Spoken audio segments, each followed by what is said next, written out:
It's a huge amount of money. Do you have a sense then of the extent to which air freight companies are operating during the pandemic? Because we haven't I don't know if we ever flew to Brussels as SAA, but that hasn't been an SAA route for a long time. But presumably there are other countries with size-appropriate aircraft that fly between that part of Western Europe. I mean, presumably you wouldn't have to necessarily fly from Brussels. You could move the goods to Paris or to Amsterdam or places that are close by and get them freighted across.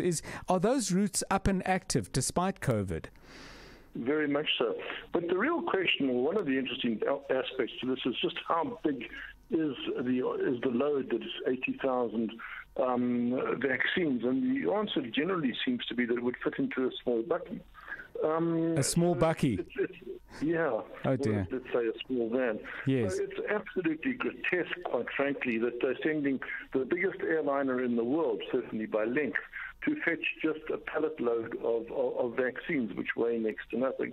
And to answer your question, to get freight from Brussels to Johannesburg is absolutely simple, because the COVID hasn't affected the freight operators at all. And there is, in fact, a direct operation between Brussels and Johannesburg, operated by Ethiopian, or via Addis Ababa. But that's been flying on a steady basis. At the same time, Emirates could have flown the load as well via Dubai, and indeed they've just delivered 600,000 vaccines, nearly 10 times as many as what we call belly cargo. In other words, in the bottom of the plane, to Accra into Ghana.